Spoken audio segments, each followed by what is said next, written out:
ဇလန်းလေးရဲ့အစမှာတော့ဆရာကခီယိုကိုအတန်းရဲ့ခေါင်းဆောင်ဖြစ်သတ်မှတ်ခဲ့ပါတယ်။နောက်တော့မျက်နှာမှာဒဏ်ရာတွေနဲ့ယာနိုကရောက်လာခဲ့ပြီးနောက်ကျနေလို့တောင်းပန်ခဲ့ပါတယ်။ပြီးတော့သူကသူ့ကိုယ်သူမိတ်ဆက်လိုက်ပြီးခီယိုကိုကတော့ကျောင်းသားတစ်ကိုကြည့်ပြီးအံ့ဩနေခဲ့ပါတယ်။အဲ့နောက်မှာတော့ကျောင်းသားတစ်ကခီယိုကိုရဲ့ဘေးမှာလာပြီးတော့ထိုင်ခဲ့ပါတယ်။နောက်ရက်တွေမှာလည်းယာနိုကနေ့တိုင်းဒဏ်ရာတွေအစ်စ်နဲ့ကျောင်းကိုရောက်လာခဲ့ပါတယ်။ဒါကိုမြင်နေရတဲ့ခီယိုကိုကတော့အတော်လေးစိတ်ပူနေပြီးယာနိုကဘာလို့ဒီဒဏ်ရာတွေရနေတာလဲဆိုတာကိုသိကျင်နေခဲ့ပါတယ်။ဒါကိုကြားလိုက်ရတဲ့တငယ်ချင်းကလည်းညနေအိမ်ပြန်တဲ့အခါကျရင်ယာနိုရဲ့နောက်ကနေလိုက်ပြီးတော့ချောင်းကြည့်ဖို့အတွက်ပြောလိုက်ပါတယ်။ဒါကြောင့်နှစ်ယောက်သားယာနိုကိုလိုက်ပြီးတော့ချောင်းကြည့်ခဲ့ကြပါတယ်။အဲ့အချိန်ယာနိုကတော့တယောက်တည်းလမ်းသွားနေရင်ခလုတ်တိုက်လဲလိုက်ရှိသမျှလမ်းမေးကဆိုင်းဘုတ်တွေကိုဝင်တိုက်လိုက်နဲ့အတော်လေးကိုခြေနေစိုးနေခဲ့ပါတယ်။ဒါကိုမြင်တော့မဲကဒီတန်ရာတွေကဘသူမှတကူတကလှုပ်ယူတာမဟုတ်ပဲသူ့ဘာသာသူမတော်တဆဦးချောင်းချောင်းနိုင်ပြီးဖြစ်လာတာဆိုတာကိုသဘောပေါက်သွားခဲ့ပါတယ်။အဲ့နောက်မှာတော့ခီယိုကိုကအင်ကိုပြန်လာခဲ့ပြီးလမ်းမှာငိုနေတဲ့ကလေးတစ်ယောက်ကိုတွေ့လိုက်ရပါတယ်။ဒါကိုမြင်တော့သူမကကူညီတတ်တဲ့သူပြီးကလေးကိုအစင်ပြေရဲ့လားလို့သွားမေးလိုက်ပြီ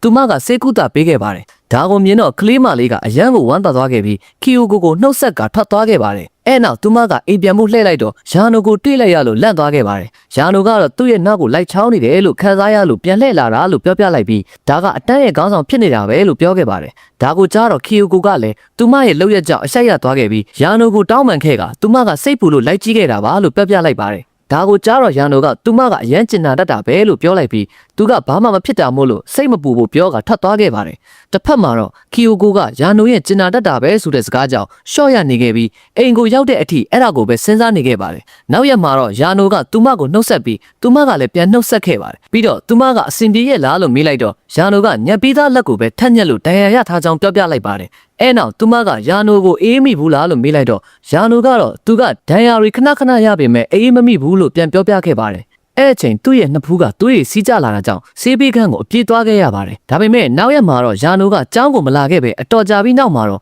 ခီယိုကိုကဆရာစီကနေပြီးတော့ယာနိုကကားနဲ့တိုက်မိတယ်လို့သတင်းကိုကြားခဲ့ပါတယ်။ဒါကြောင့်သူမကဆေးရုံကိုအပြေးပြေးသွားခဲ့ရပေမဲ့ယာနိုကိုဘာမှမဖြစ်ပဲမြင်လိုက်ရလို့အံ့ဩသွားခဲ့ပါတယ်။ယာနိုကတော့သူကတိုက်မိမလို့ပဲဖြစ်သွားတာလို့ပြောပြီးနောက်ရက်ကျောင်းတက်ရင်တင်ရမယ့်အချိန်စရာကိုပြီးဖို့တောင်းဆိုခဲ့ပါတယ်။နောက်ရက်မှာတော့ယာနိုကကြောင်းပြန်တက်ခဲ့ပြီးခီယိုကိုနဲ့လည်းပို့ပြီးတော့ရင်းနှီးလာခဲ့ပါတယ်။ဒါပေမဲ့ယာနိုအတွက်တော့သူမကစကားများတဲ့အခန်းပေါ်တယောက်အဖြစ်မပို့ခဲ့ပါဘူး။ဒါကြောင့်သူမကယာနိုနဲ့ပို့ပြီးတော့ရင်းနှီးနေခြင်းခဲ့ပါတယ်။ဒါကြောင့်ဒါကိုသူမကတငယ်ချင်းကိုပြောပြလိုက်ပြီးတော့ဘာလို့ရမလဲလို့မေးလိုက်ပါတယ်။တငယ်ချင်းကတော့သူတို့နှစ်ယောက်ကရင်းနှီးပေမဲ့အလဲမှာနေရန်ချားနေတယ်လို့ပဲလို့ပြောနေခဲ့ပါတယ်။ဒါကိုကြားတော့ခီယိုကိုကအရန်ကိုလန့်သွားခဲ့ပြီးတော့ယာနိုကတယောက်တည်းနေတတ်တာကြောင့်လားလို့သူမကတွေးနေခဲ့ပါတယ်။နောက်မှာတော့သူမကပိတ်ရက်တွေမှာတော့ယာနိုရဲ့တိုင်းကိုဖြိုချဖို့ဘယ်လိုဖြေရှာရမလဲဆိုပြီးတွေးနေခဲ့ပါတယ်။ဒါကိုမြင်တော့တငယ်ချင်းကလည်းသူမကိုကြည့်ပြီးနီလန်းကိုကူပြီးစဉ်းစားပေးခဲ့ပါတယ်။နောက်ရက်မှာတော့သူတို့ကိုအားလုံးနဲ့အဆင်ပြေဖြစ်လာအောင်အတွက်စူးစမ်းကြပါတယ်။သူတို့ကကုတ်ကီးကိုအားလုံးရှိမှစားပြခဲ့ပြီးယာနိုကလည်းလာပြီးတော့တောင်းစားအောင်လုပ်ခဲ့ပါတယ်။ပြီးတော့အားလုံးနဲ့အတူတူဖြစ်အောင်စူးစမ်းဖို့အတွက်သူမကစိတ်ကူးထားခဲ့ပေမဲ့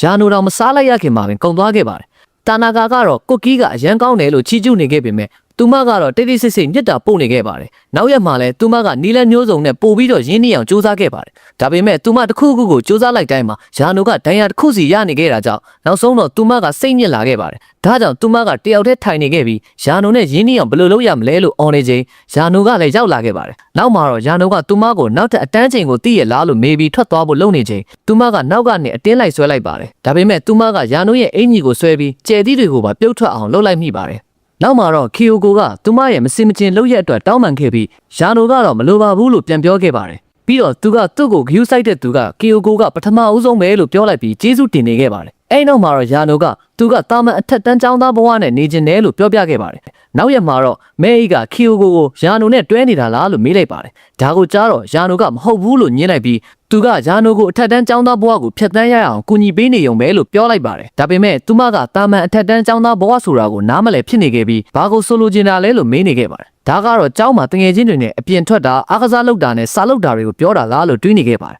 ။အဲ့အချိန်ယာနိုကရောက်လာခဲ့ပြီးတာနာကာကသူ့ကိုကြည့်ကပန်းတွေပါလားလို့မေးလိုက်ပါတယ်။ဒါကိုကြားတော့ယာနိုကသူဝင်တိုက်မိတဲ့လူစီကနေပါလာတာဖြစ်မယ်လို့ပြောလိုက်ပါတယ်။နောက်မှာတော့ခီယိုကိုကပန်းတွေကိုစိုက်ကြည့်နေတာကြောင့်ယာနိုကသူ့အိတ်ကထဲကပန်းတွေကိုပေးလိုက်ပါတယ်။နောက်တော့သူကမှောက်ရက်လဲကျသွားခဲ့ပြီးထမင်းဘူးကလည်းမှောက်သွားခဲ့ပါတယ်။ပြီးတော့ယာနိုကသူ့ရဲ့မတော်တဆဖြစ်မှုတွေကြောင့်အမြဲတမ်းနှိမ့်လေစာထမင်းကိုပြီးဆုံးအောင်မစားခဲ့ရဘူးလို့ပြောပြခဲ့ပါတယ်။ဒါကိုကြားတော့အားလုံးကအံ့ဩသွားပြီးတာနာကာတယောက်ကတော့နှိမ့်လေစာစားချိန်တိုင်းပျောက်သွားတာကဘယ်ကိုသွားနေတာလဲလို့မေးလိုက်ပါတယ်။ယာနိုကတော့သူများတွေကိုအနှောက်အယှက်မဖြစ်အောင်သူကဘယ်သူမှမသိတဲ့နေရာမှာသွားစားတတ်ကြောင်းပြောပြပြီးနေရာကိုလိုက်ပြခဲ့ပါတယ်။ဒါကိုမြင်တော့ခီယိုကိုတို့ကထမင်းတူတူစားဖို့ပြောလိုက်ပါတယ်။ ဒါပေမဲ့နေရာကအရန်မှောင်နေတာကြောင့်တာနာကာကတော့တရေအကြောင်းကိုပြောဖို့လုပ်နေခဲ့ပြီးတော့ပစ္စည်းတွေကိုတိုက်ချမိကယာနိုကိုထိခိုက်မိသွားစေပါတယ်။ဒါကြောင့်နောက်ရက်မှာတော့အပြင်ဘက်မှာထမင်းသွားစားဖို့အတွက်လှုပ်ခဲ့ပါတယ်။ဒီတစ်ခါမှလည်းယာနိုရဲ့နောက်ဆုံးမုတ်ကိုကြီးကန်းကလွတ်သွားခဲ့ပါတယ်။ဒါကြောင့်နောက်ရက်မှာခီကိုကနေရာအမျိုးမျိုးပြောင်းပြီးတော့နေ့လည်စာကိုအတူစားဖို့လုပ်ခဲ့ပေမဲ့အဆင်မပြေခဲ့ပါဘူး။ဒါကြောင့်ယာနိုကတော့လက်လျှော့လိုက်ဖို့ပြောလိုက်ပြီး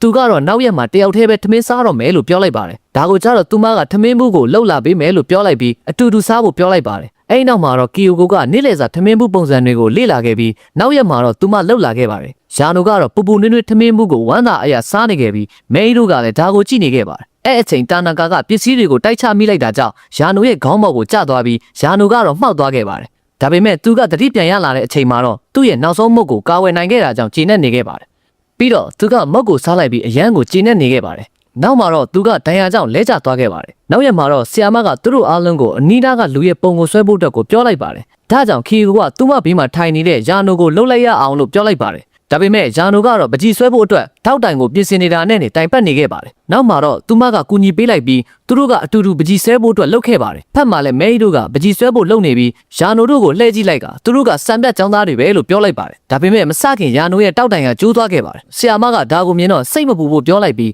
သူတို့ရဲ့တောက်တိုင်တွေကတချို့ຢာတွေကဟောင်းနေပြီလို့ပြောပြခဲ့ပါတယ်။ယာနိုကတေချာထပ်ပြီးတော့ဆွဲဖို့လုပ်ပေးပေမဲ့သူ့ရဲ့ခဲတံကကျိုးသွားခဲ့ပြန်တာကြောင့်သူတေချာလေးပြန်ခြုံနေခဲ့ပါတယ်။ဒါပေမဲ့ထပ်ပြီးကျိုးသွားပြန်ပြီးလက်ကိုပါရှသွားပါတယ်။တစ်ဖက်မှာခီကိုကတော့သူမကယာနိုရဲ့မေးထောက်နေတဲ့ပုံစံကိုငေးကြည့်နေပြီးယာနိုကလည်းသူမကိုပြန်ကြည့်လိုက်ပါတယ်။နှစ်ယောက်သားတစ်ယောက်နဲ့တစ်ယောက်ကြည့်နေခဲ့ပြီးနောက်မှာတော့ခီကိုကယာနိုရဲ့ပုံကိုတေချာလေးဆွဲဖို့စိတ်ကူးခဲ့ပါတယ်။ခဏကြာမှတော့အချိန်ပြည့်သွားခဲ့ပြီးဆီယာမကကိုဆွဲထားတဲ့လူရဲ့ပုံကိုတစ်ဖက်တငယ်ချင်းကိုပြဖို့ပြောလိုက်ပါတယ်။အားလုံးကတော့အပြန်အလှန်ပုံတွေကိုပြသခဲ့ပြီးတာနာကာကတော့သူ့ရဲ့ရုပ်ကအဲ့လောက်မဆိုးသေးဘူးလို့ပြောနေခဲ့ပါတယ်။ဒါပေမဲ့သူကတော့မဲရဲ့ပုံကိုတေချာလေးဆွဲပေးထားတာကြောင့်မဲအိတ်ကသူ့ကိုချီကျူးနေခဲ့ပါတယ်။တစ်ဖက်မှာတော့မဲအိတ်ကလည်းသူမရဲ့ပုံကိုကြည့်ကျင်နေတာကြောင့်ပုံကိုပြခဲ့ပါတယ်။အဲ့နောက်မှာတော့ယာနိုကလည်းသူမရဲ့ပုံကိုတေချာလေးဆွဲခဲ့တာကြောင့်အားလုံးကအံ့ဩနေခဲ့ပါတယ်။ခီကိုကတော့ပုံကိုအရင်ကျဉ်နေပြီးနှစ်ယောက်သားပုံကိုတင်ထားခြင်းကြောင့်ပြောပြခဲ့ပါတယ်။ပြီးတော့သူတို့ကပုံကိုကန်ပြီးတော့အတူတူထိုင်နေတဲ့ပုံကိုဓာတ်ပုံရိုက်ပေးဖို့မဲအိတ်ကိုခိုင်းခဲ့ပါတယ်။ဒါကြောင့်မဲအိတ်ကသူတို့လူတိုင်းဓာတ်ပုံရိုက်ပေးခဲ့ပြီးဇလန်းလေးကတစ်ခတ်ရက်သွားခဲ့ပါတယ်။